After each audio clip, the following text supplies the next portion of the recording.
দৌড়ায়। যদি তারা লেটেস্ট জামা না পায়, লেটেস্ট ফ্যাশন না পায়, তখন খুব দুঃখ আর কষ্টে থাকে।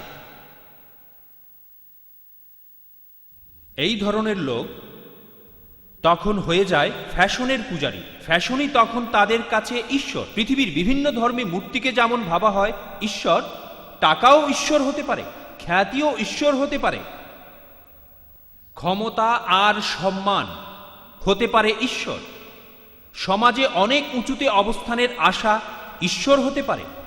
আপনি কারো কাছে কোনো কিছু চেয়ে সেটা যদি পান, তাহলে সেই হবে আপনার ঈশ্বর। এখন আপনি কি চান? সফল হতে চান? আপনি সুখী হতে চান? আপনি যে জিনিসটাকে আপনার সফলতা আর সুখের উৎস মনে করেন, সেই আপনার ঈশ্বর।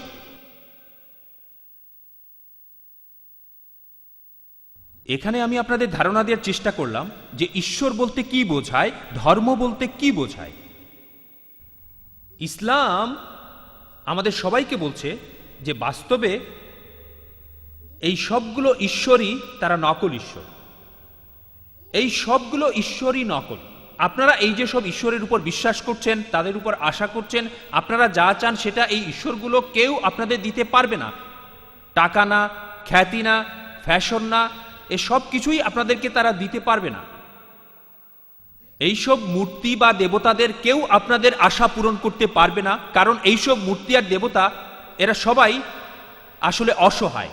মানুষের আশা আকাঙ্ক্ষা তারা পূরণ করতে পারে না। শুধুমাত্র যিনি তাদেরকে এই পৃথিবীতে সৃষ্টি করেছেন, শুধু তার ইচ্ছাতেই এগুলো কাজ করে।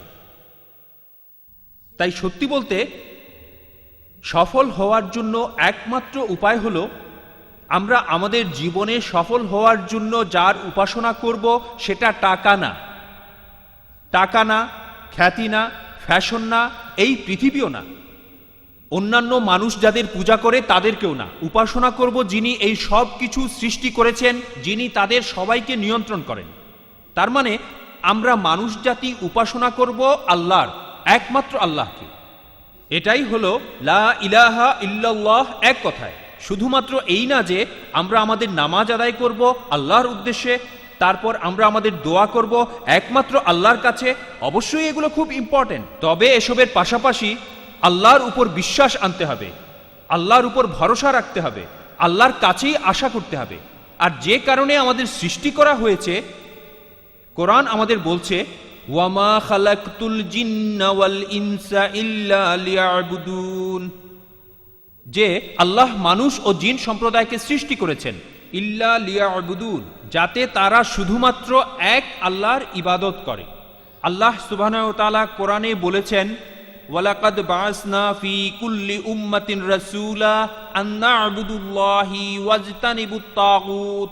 আল্লাহ কোরআনে উল্লেখ করেছেন, আমি প্রত্যেক সম্প্রদায়ের কাছেই আমার রাসূল প্রেরণ করেছি সেই লোকদের এ কথা বলার জন্য আন না'বুদুল্লাহ, আল্লাহর ইবাদত করো, ওয়াজতানিবুত তাগুত, আর অন্যান্য সব নকল ঈশ্বরকে তোমরা ত্যাগ করো। এটাই জীবনের উদ্দেশ্য, আল্লাহর ইবাদত করা। শুধুমাত্র আল্লাহ তাআলাকে বিশ্বাস করলেই চলবে না। আমরা অবশ্যই মানি যে তিনি আমাদের প্রভু, আমাদের সৃষ্টিকর্তা আর আমাদের রক্ষাকারী। তবে এর পাশাপাশি আমাদের আল্লাহর উপর বিশ্বাস রাখতে হবে, তার উপরে ভরসা করতে হবে, তার কাছেই আশা করতে হবে। না'বুদুল্লাহ, আল্লাহর ইবাদত করো।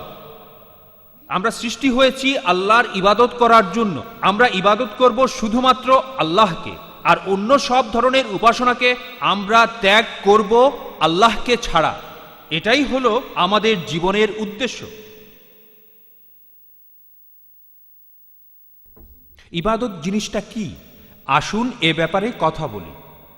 আমরা এই ইবাদত শব্দটার অর্থ আরও গভীরভাবে বুঝতে চাই মানুষ কেন অন্য জিনিসের উপাসনা করে, কেন তারা সেই উপাস্যের উপর বিশ্বাস করে। তাহলে ইবাদত শব্দটার অর্থ আসলে অনেক ব্যাপক। যখন আমরা আরবি থেকে কোনো কিছু অনুবাদ করি ইংরেজি ভাষায় অথবা অন্য যে কোনো ভাষায়, দুর্ভাগ্যজনকভাবে এখানে আমরা শব্দগুলোর অনেক অর্থ হারিয়ে ফেলি যে অর্থটা আরবি ভাষায় ছিল। যখন আমরা উপাসনার কথা বলি, ইংরেজিতে ওয়ারশিপ শব্দটার অর্থ খুব সংকীর্ণ আর সীমাবদ্ধ। সাধারণত মানুষ মনে করে যে ওয়ারশিপ মানে উপাসনা করার কিছু রীতি, যেমন প্রার্থনা করা বা কিছু ধূপ জ্বালানো, জুমার নামাজ পড়া, রমজানে রোজা রাখা, এরকম যে ধর্মে যে রীতি, আমরা বিভিন্ন ধর্মের এই সব রীতিনীতিগুলোকে বলি উপাসনা করা, আর এগুলো উপাসনার অংশ। কিন্তু ইবাদত শব্দটার বিস্তৃতি এর চেয়ে আরো অনেক অনেক গুণ বেশি। একজন বিশেষজ্ঞ ইবাদত শব্দটার ব্যাখ্যা করেছেন এভাবে, তার মতে ইবাদত হলো সব কিছু যেগুলো আল্লাহ ভালোবাসেন, আর সব কিছু যেগুলোতে আল্লাহ সন্তুষ্ট থাকেন। আমাদের হৃদয় যে কাজগুলো করে, আমাদের অঙ্গ প্রত্যঙ্গ যে কাজগুলো করে, ঠিক আছে, এই হলো ইবাদত। তাহলে এটা মনে রাখেন, আপনাদের সবারই অনেক উপকার হবে যদি ইবাদতের এই সংজ্ঞাটা আপনারা মনে রাখেন। ভালো হয় যদি আপনারা লিখে নেন, একটা কাগজে লিখে নেবেন, তাহলে এটা আরো ভালো করে মনে থাকবে। ইবাদত হলো সব কিছু যেগুলো আল্লাহ ভালোবাসেন আর সন্তুষ্টও থাকেন। আমাদের হৃদয় যে কাজগুলো করে, আমাদের অঙ্গ প্রত্যঙ্গ যে কাজগুলো করে, ঠিক এটাই হলো ইবাদত।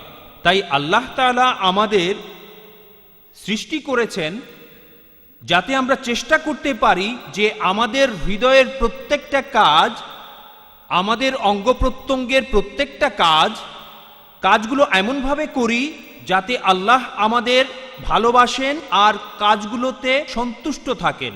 তাহলে ইবাদত শব্দটার বিস্তৃতি আমাদের পুরো জীবনটা জুড়েই, জীবনের সবগুলো মুহূর্ত জুড়ে, জীবনের সবগুলো ক্ষেত্র জুড়ে। আর আল্লাহ তাআলা আমাদের সৃষ্টি করেছেন যাতে আমরা চেষ্টা করতে পারি যে এই হলো আমাদের উদ্দেশ্য, যেখানে আমরা পৌঁছাতে চাই। আমরা হয়তো কখনোই লক্ষ্যে পৌঁছাতে পারবো না, তবে অন্ততপক্ষে আমরা বলতে পারবো যে আমি এই জায়গাটাতে পৌঁছাতে চাচ্ছি, এটা হলো আমার জীবনের লক্ষ্য। এই ব্যাপারটা মনে রাখতে হবে যে আমরা আমাদের জীবনে প্রত্যেকটা কাজ এমনভাবে করব যেটা আল্লাহ তাআলা ভালোবাসবেন আর সন্তুষ্ট থাকবেন, ভেতরের থেকে বাইরে থেকেও।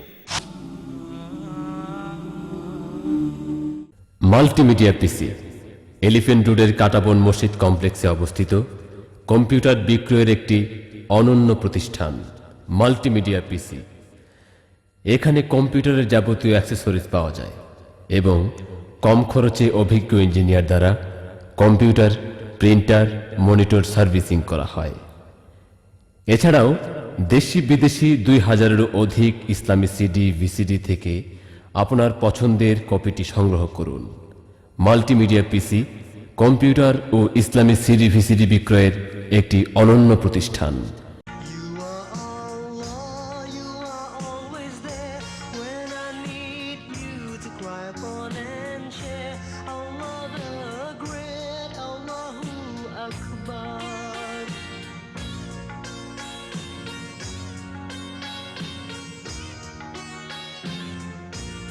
I can see you all around me. I can feel. এখন এই ব্যাপারটা আমাদের বুঝতে হবে, হৃদয়ের বিভিন্ন কাজ, এই কথাটা দিয়ে আমরা আসলে কি বোঝাচ্ছি? এই কথাটার অর্থ আসলে কি হবে? হৃদয়ের বিভিন্ন কাজ বলতে আমরা কি বুঝি?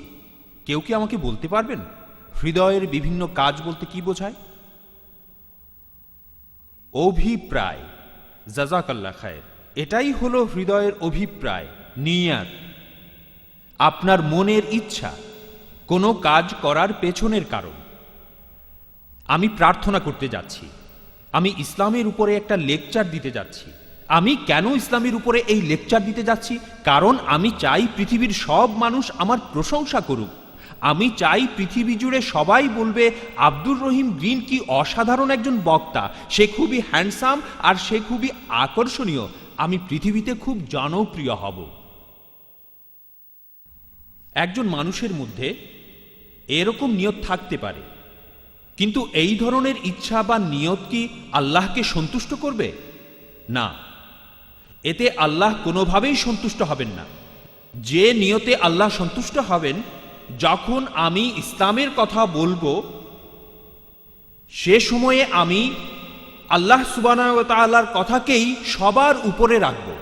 আর এটা আমার দেখার বিষয় নয় যে আপনি আমার কথাগুলো পছন্দ করলেন নাকি আমার কথাগুলো পছন্দ করলেন না।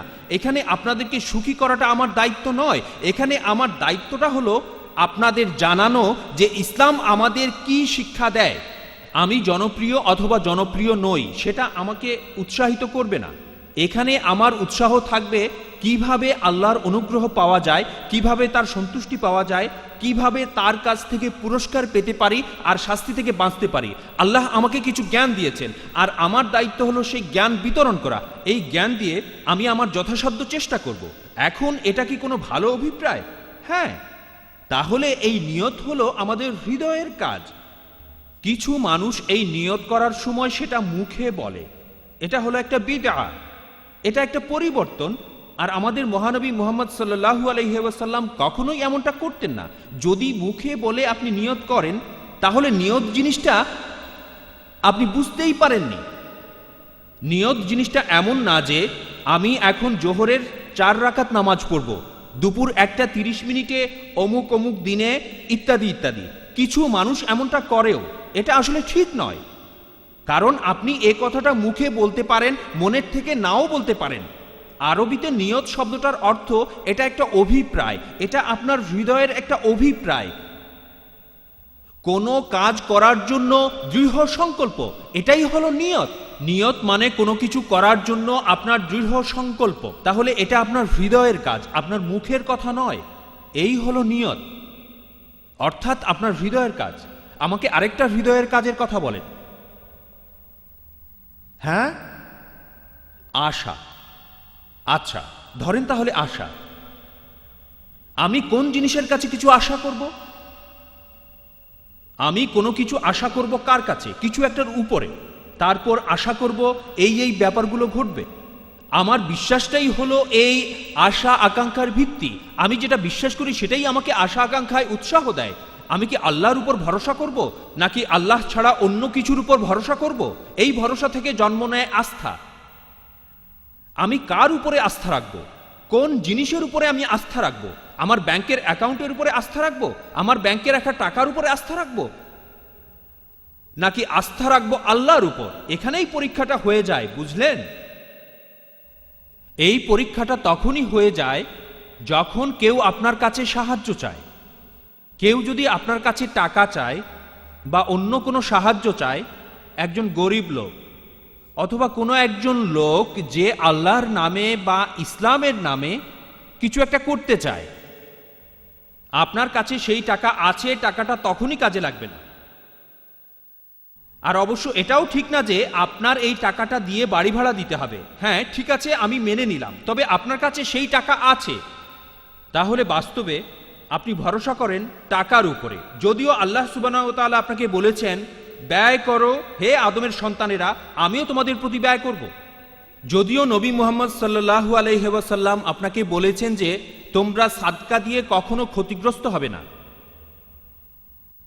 যদিও আল্লাহ এবং তার রাসূল আপনাকে বলেছেন যে যখন তুমি ব্যয় করবে, কোনো ভালো কাজে ব্যয় করবে, আল্লাহ সেজন্য আপনাকে বরকত দেবেন, খুব কম করে হলেও 10 গুণ থেকে 700 গুণ পর্যন্ত, অথবা তার চাইতেও বেশি যদি আল্লাহ চান। এখন কার উপর আস্থা রাখবেন?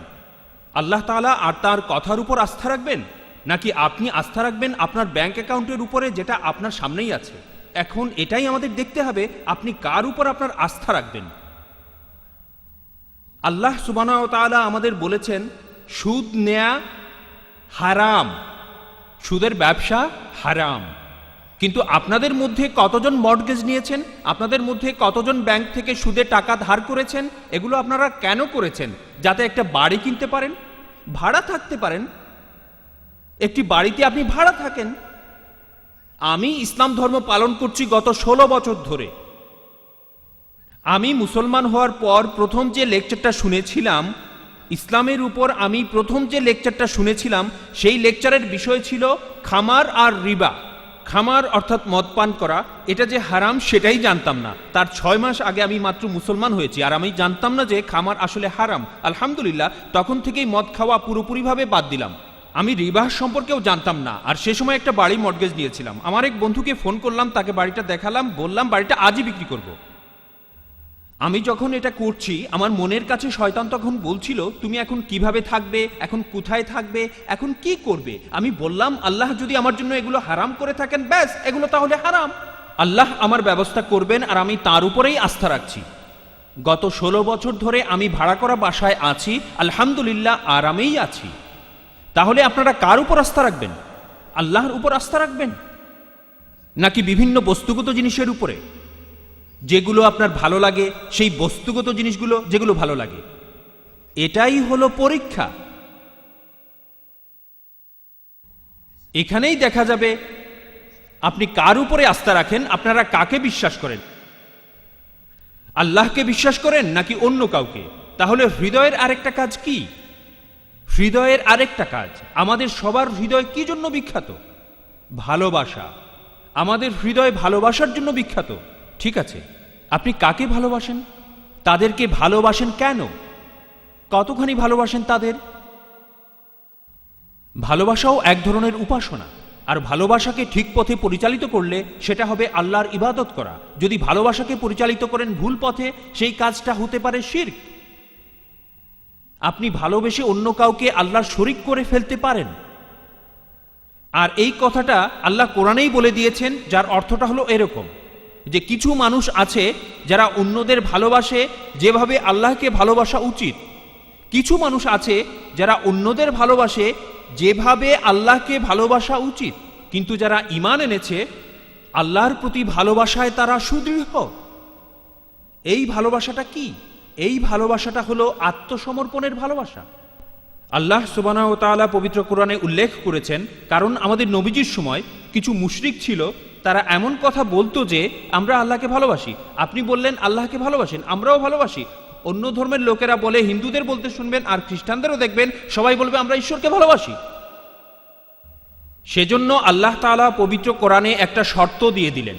তিনি পবিত্র কোরআনে একটা পরীক্ষা দিলেন। আল্লাহ পবিত্র কোরআনের মাধ্যমে দেখিয়ে দিলেন যে আল্লাহ তাআলাকে কারা ভালোবাসবে আর কারা এই দাবিটা করতে পারবে। কুল, আল্লাহ আমাদের নবীজিকে বলছেন, বলো, কুল ইন কুনতুম তুহিব্বুনাল্লাহ ফাত্তাবিউনি ইউহিব্বুকুমুল্লাহ। বলো, তোমরা যদি আল্লাহকে ভালোবাসো তবে আমাকে অনুসরণ করো। নবীজি বলছেন, তোমরা যদি আল্লাহকে ভালোবাসো তাহলে তোমরা সবাই আমাকে অনুসরণ করো, তাহলে আল্লাহ তোমাদের ভালোবাসবেন, আর আল্লাহ তাহলে তোমাদের অপরাধ ক্ষমা করবেন। তাহলে এই পরীক্ষার সবচেয়ে আসল কথাটা হলো, যে লোক আল্লাহকে ভালোবাসবে সে আসলে আমাদের নবী মুহাম্মদ সাল্লাল্লাহু আলাইহি ওয়াসাল্লামকে অনুসরণ করবে। আর যে দাবি করে সে আল্লাহকে ভালোবাসে আর নবী মুহাম্মদ সাল্লাল্লাহু আলাইহি ওয়াসাল্লামকে অনুসরণ করে না, সেই দাবিটা মিথ্যা, আর আল্লাহও সেটা প্রত্যাখ্যান করেন। কারণ আল্লাহকে যে আপনি ভালোবাসবেন তার পূর্ব শর্ত হলো আপনি নবী মুহাম্মদ সাল্লাল্লাহু আলাইহি ওয়াসাল্লামকে অনুসরণ করবেন। কারণ আমাদের নবীজি তিনি আল্লাহর কাছ থেকে এই নির্দেশগুলো পেয়েছেন, আল্লাহর আসমানে কিতাব পেয়েছেন, যেটা পড়ে, যেটার মাধ্যমে আমরা জানতে পারি আল্লাহ কি ভালোবাসেন আর কি অপছন্দ করেন, আল্লাহ আমাদের কি করতে আদেশ দেন আর তিনি আমাদের কোন কাজে নিষেধ করেন। আমরা এগুলো জানতে পারি এই কিতাবের মাধ্যমে। আর আমরা শুধুমাত্র জানতে পারি এই কিতাবের মাধ্যমে আমরা কিভাবে আল্লাহর ইবাদত করব আর কিভাবে তাঁর নির্দেশ মেনে চলব। এটাই ভালোবাসা, এটা হলো হৃদয়ের একটা কাজ। আর হৃদয়ের এই কাজ থেকেই জন্ম নেয় অঙ্গ প্রত্যঙ্গের কাজ। ঠিক আছে, এছাড়াও আল্লাহকে ভয় করা আর খুশু মানে শ্রদ্ধা মিশ্রিত ভয়, এইগুলো আর হৃদয়ের অন্যান্য আরও কাজ, এগুলো হলো ইবাদতের কাজ। আর এই কাজগুলো এমনভাবে পরিচালিত করব যাতে আল্লাহ সেই কাজগুলোতে সন্তুষ্ট হন। এছাড়া আরও কিছু পন্থা আছে যেভাবে আমরা কাজগুলো করলে আল্লাহ সুবহানাহু ওয়া তাআলা আমাদের উপর কোনোভাবেই সন্তুষ্ট হবেন না। আমরা আল্লাহর আসমানি কিতাব পড়লে এগুলো জানতে পারবো। ঠিক আছে, তাহলে ইবাদত কথাটার অর্থটা আসলে হলো আমাদের ভালোবাসাকে এমনভাবে চালিত করা যাতে আল্লাহ আমাদের উপর সন্তুষ্ট হন।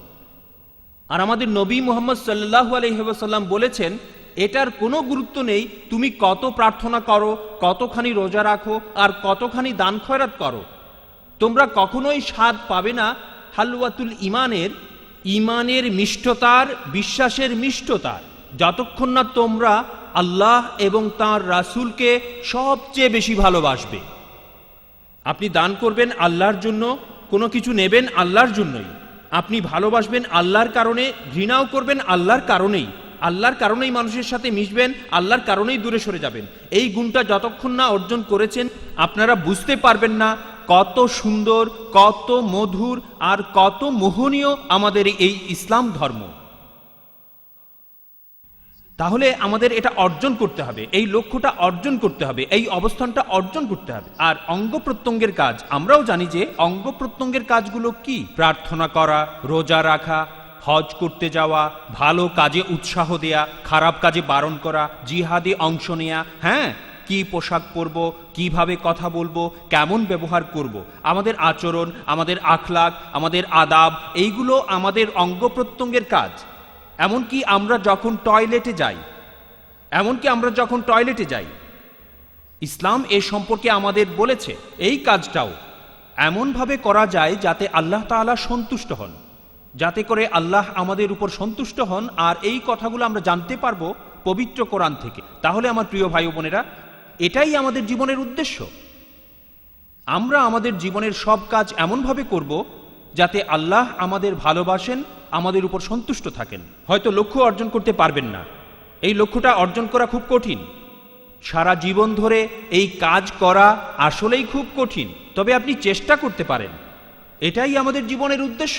আর আল্লাহ আমাদের অন্য কোনো উদ্দেশ্যে সৃষ্টি করেননি, এটা বোঝা আমাদের জন্য খুব গুরুত্বপূর্ণ। এটাই হলো মহত্ব, এটাই হলো সুখ, এটাই হলো সত্যিকারের শান্তি। এভাবে শান্তি পাওয়া যায়, আর এটাই হলো মানুষ জাতির জীবনের উদ্দেশ্য। আমি আপনাদের একটা প্রশ্ন করি, একটু চিন্তা করে দেখবেন। আপনার কি ধারণা একটা বিড়ালের জীবন কেমন হতো বলে আপনার ধারণা যদি বিড়ালটা সারা জীবন ধরে মনে করে যে সে একটা কুকুর? আপনারা জানেন যে কুকুর আর বিড়াল লড়াই করে, ঠিক? আপনারা জানেন নাকি জানেন না? আচ্ছা, এখন বিড়ালটা যদি নিজেকে কুকুর মনে করে, তাহলে বিড়ালের জীবনটা কতটা আনন্দের হবে বলে মনে করেন? তার জীবনটা মোটেও আনন্দের হবে না। অথবা একটা হরিণ নিজেকে সিংহ মনে করছে, অথবা একটা ভেড়া নিজেকে মনে করছে নেকড়ে। এই পশুদের জীবন কি তখন আনন্দের হবে? না। এখন মানুষের ব্যাপারে কি বলবেন? মানুষ ভাবে তার জীবনটা এই দুনিয়ার জন্যই সৃষ্টি হয়েছে, কিন্তু আল্লাহ আমাদের সেই জন্য সৃষ্টি করেননি। আল্লাহ মানুষকে সৃষ্টি করেছেন তার ইবাদত করার জন্য। আল্লাহর ইবাদত করলেই আমরা শান্তিতে থাকব। এই দুনিয়া সৃষ্টি হয়েছে মাত্র একটা কারণেই। এই দুনিয়ার একমাত্র উপকারী দিক হলো এই সময়টাতে আমরা আল্লাহর কাছাকাছি যাওয়ার চেষ্টা করব। এটাই, এই সময়টাতে আপনি আল্লাহর কাছাকাছি যাওয়ার চেষ্টা করবেন। এটা ছাড়া এই দুনিয়ায় আর কোনো কাজ নেই। এটাই আমাদের জীবনটা খুবই ছোট। এটা হলো এক ধরনের মায়া। আর এসবের পাশাপাশি কি হচ্ছে? পৃথিবীতে যারা বস্তুবাদী, এই পৃথিবীর বস্তুবাদীরা আমাদের বলে যে আমাদের মানুষদের জীবন অন্যান্য পশু পাখির মতো, আমরা জন্মাই তারপর মরে যাই। আর মরার পরের কথাটা তারা বলে না, সেটা বাদ দেয়। আর যদিও আমাদের চোখের সামনে বিভিন্ন জীবজন্তু মারা যাচ্ছে প্রত্যেক দিন, প্রত্যেকটা মুহূর্তে, এই মানুষগুলোর মধ্যে এক ধরনের মায়া কাজ করে যে তারা এই পৃথিবীতে বেঁচে থাকবে সারা জীবন। সেজন্য তারা খুব সুন্দর বাড়ি বানায়, খুব সুন্দর প্রাসাদ বানায়, নিজেদের চারপাশে সম্পদের পাহাড় বানায়, আরও অনেক কিছু বানায়। তারা মনে করে তারা এই পৃথিবীতে বেঁচে থাকবে সারা জীবন। আর বিশ্বাস করেন, কিছু মানুষ সত্যি এমনটা ভাবে। তারা ভাবে তারা কখনো মরবে না। আমার বাবা, আল্লাহ তাআলা তাকে হেদায়েত করুন, তার বয়স এখন 82। তিনি আমাকে গত বছর বললেন, আমার জীবনে এই প্রথমবারের মতো মনে হচ্ছে যে আমি মারা যাব। জীবনে এই প্রথমবারের মতো তার মনে হয়েছে যে তিনি মারা যাবেন। তার মানে আমার বাবা, তিনি 82 বছর পার করার পর হঠাৎ করে তার কাছে মনে হলো যে তিনি একদিন মারা যাবেন। তার এতদিন সময় লেগেছে। আর আমার বাবা, আল্লাহ সুবহানাহু ওয়া তাআলা তাকে অনেক শক্তি দিয়েছেন। যদি আপনারা আমার বাবাকে দেখেন, আপনাদের অনেকেই উনি টেনিসে হারিয়ে দেবেন সহজেই। আল্লাহ উনাকে এই শক্তি আর উদ্যম দিয়েছেন। তবে এর খারাপ দিক হলো এই যে উনি মনে করতেন আমি কখনোই মরব না। আর মানুষ এভাবেই নিজেদের বোকা বানায়। শুধুমাত্র যখন তারা বুড়ো হয়ে যায়, যখন দুর্বল হয়ে যায়, যখন তারা বুঝতে পারে যে সময় চলে যাচ্ছে, আমার শক্তি আগের মতো নেই, আমার বয়স এখন 82, আর বেশিরভাগ মানুষ 90-এর পর আর বাঁচে না, 100 বছর খুব বেশি হলে। মানুষ তখন বোঝে যে মৃত্যু সামনেই। তবে এই কথাটা বুঝতে বুঝতে অনেক দেরি হয়ে যেতে পারে। আর এছাড়াও আমরা জানি না কখন আমাদের মৃত্যু হবে। কতজন মানুষ আমার বাবার মতো বয়সেও বেঁচে থাকে? খুব কম। বেশিরভাগ মানুষ তার আগেই মারা যায়। তাহলে যে বাস্তবতা সম্পর্কে আমাদের সজাগ থাকতে হবে সেটা হলো আমাদের এই জীবনের অর্থ আসলে এই জীবনটা নয়। জীবনের অর্থ হলো এর একটা শেষ আছে।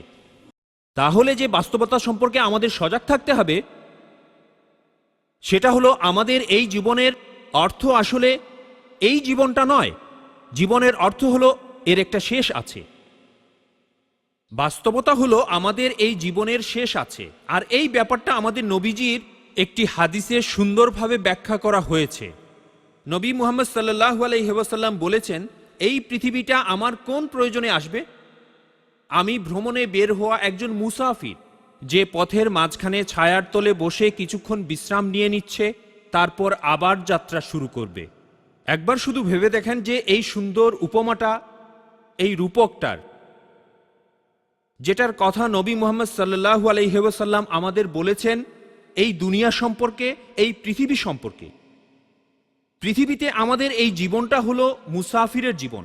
কল্পনা করেন যে কেউ লম্বা ভ্রমণ করছেন, বিশেষ করে সেই সময়ে মরুভূমির মধ্যে প্রচণ্ড গরমে ঘন্টার পর ঘন্টা পথ চলছেন, দিনের পর দিন, মাঝে মধ্যে কয়েক সপ্তাহের ভ্রমণ। তাহলে চিন্তা করেন আপনি উটের পিঠের উপর মরুভূমিতে দিনের পর দিন ঘুরে বেড়াচ্ছেন। এমন হলে তখন কি হবে যদি কোথাও না থামেন, কোনো বিশ্রাম না নেন? কোথাও না থামলে বা বিশ্রাম না নিলে আপনি গন্তব্যে পৌঁছাতে পারবেন না। এক সময় উটের পিঠ থেকে পড়ে যাবেন, রাতের বেলায় বা দিনে, প্রচণ্ড ক্লান্তিতে। উটটা তখনও চলতেই থাকবে আর আপনি পড়ে থাকবেন মরুভূমির ভেতরে একা, মরে যাবেন। আপনার বিশ্রাম প্রয়োজন। এই বিশ্রামটা খুবই জরুরি, কারণ সেই মুহূর্তে যদি আপনি বিশ্রাম নেন তাহলে শক্তি ফিরে পাবেন, যাতে রওনা দিতে পারেন আর আপনার গন্তব্যে পৌঁছাতে পারেন। ঠিক?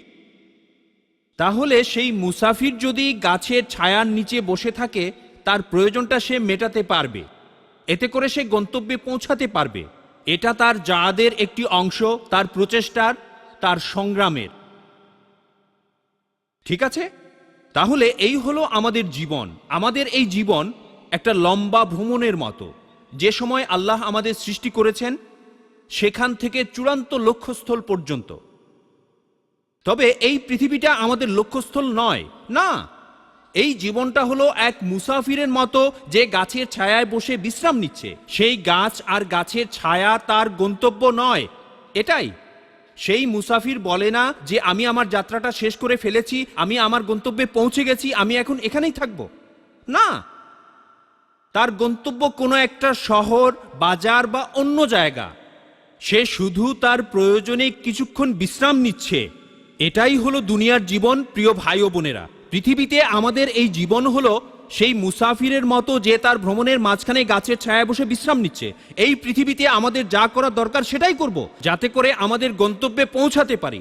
এখন কথা হচ্ছে আমরা কোন গন্তব্যে পৌঁছাতে চাই, কোন লক্ষ্যে পৌঁছাতে চাই। সেটা হলো বেহেশত। আর আমরা যে গন্তব্যকে এড়াতে চাই সেটা দোজখের আগুন।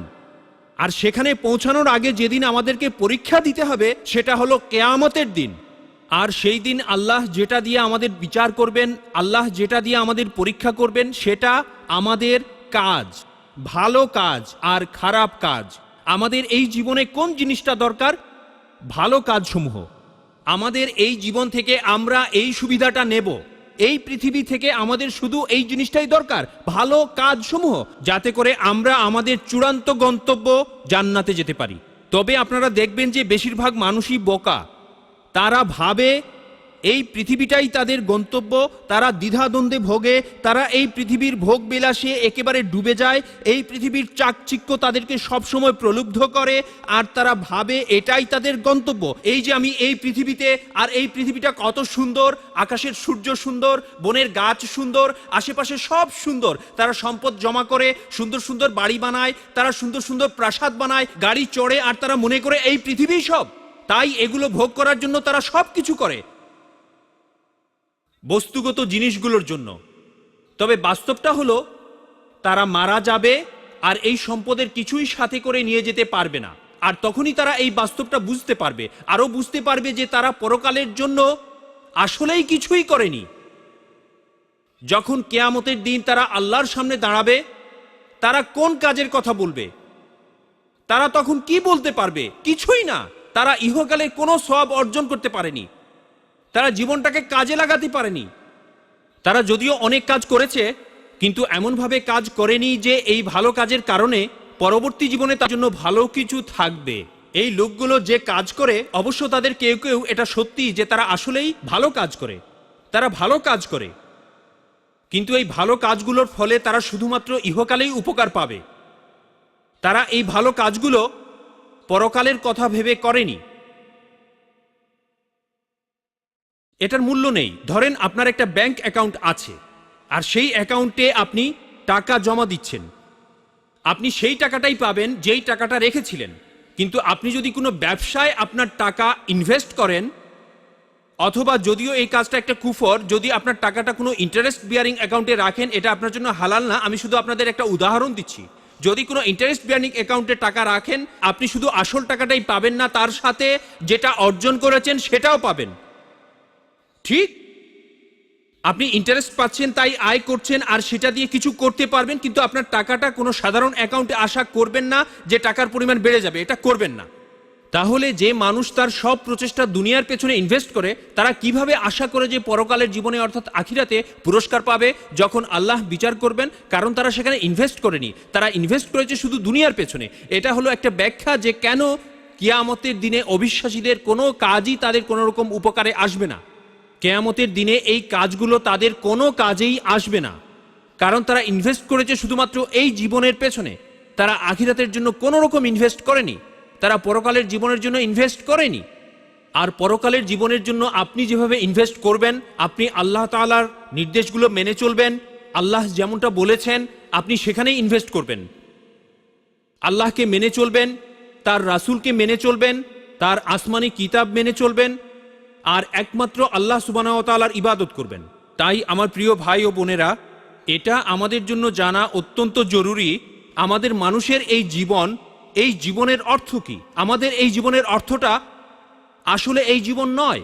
আমাদের এই জীবনের অর্থ হলো একদিন আমরা আল্লাহর সামনে দাঁড়াবো, তিনি সেই দিন আমাদের বিচার করবেন, তিনি সেই দিন আমাদেরকে পরীক্ষা করবেন।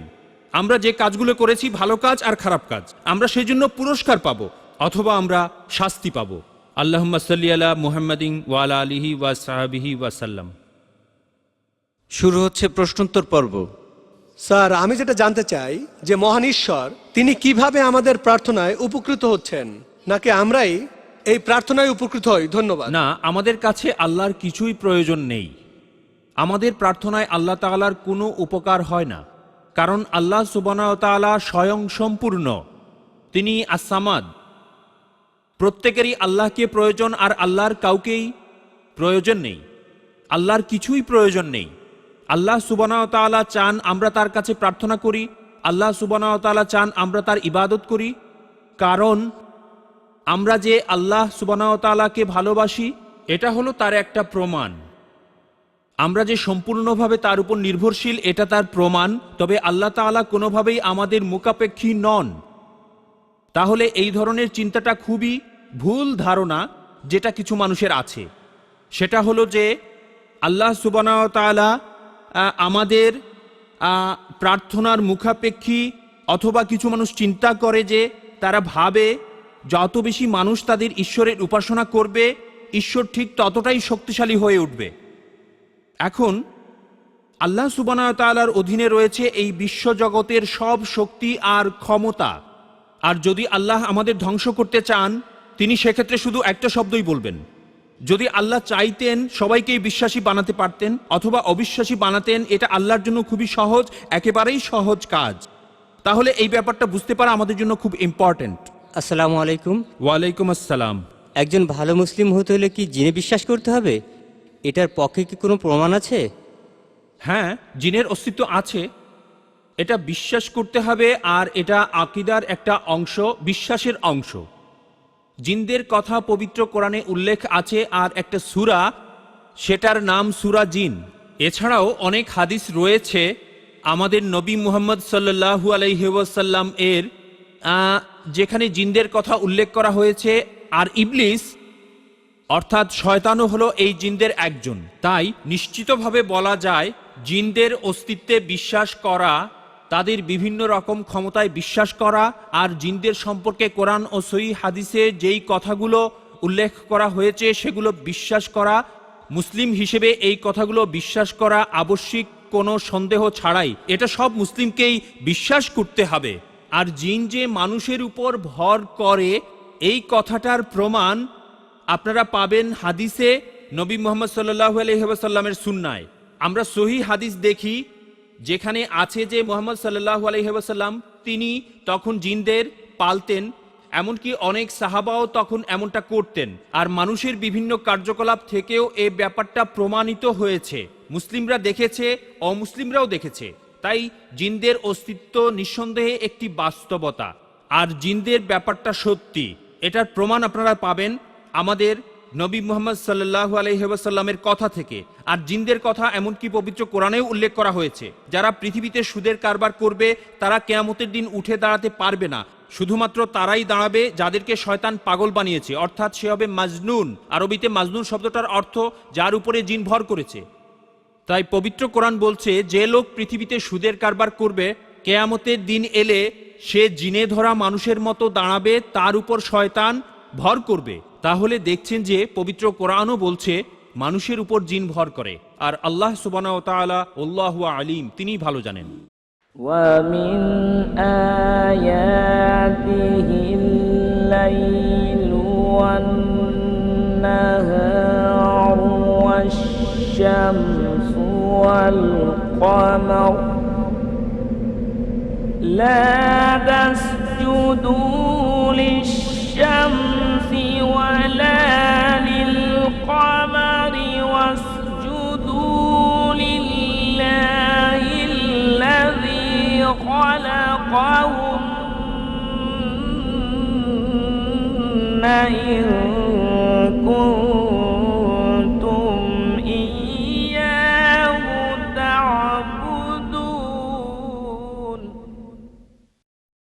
মাল্টিমিডিয়া পিসি এলিফ্যান্ট রোডের কাটাবন মসজিদ কমপ্লেক্সে অবস্থিত কম্পিউটার বিক্রয়ের একটি অনন্য প্রতিষ্ঠান মাল্টিমিডিয়া পিসি। এখানে কম্পিউটারের যাবতীয় অ্যাক্সেসরিজ পাওয়া যায় এবং কম খরচে অভিজ্ঞ ইঞ্জিনিয়ার দ্বারা কম্পিউটার, প্রিন্টার, মনিটর সার্ভিসিং করা হয়। এছাড়াও দেশি বিদেশি 2000-এরও অধিক ইসলামী সিডি, ভিসিডি থেকে আপনার পছন্দের কপিটি সংগ্রহ করুন। মাল্টিমিডিয়া পিসি কম্পিউটার ও ইসলামী সিডি, ভিসিডি বিক্রয়ের একটি অনন্য প্রতিষ্ঠান।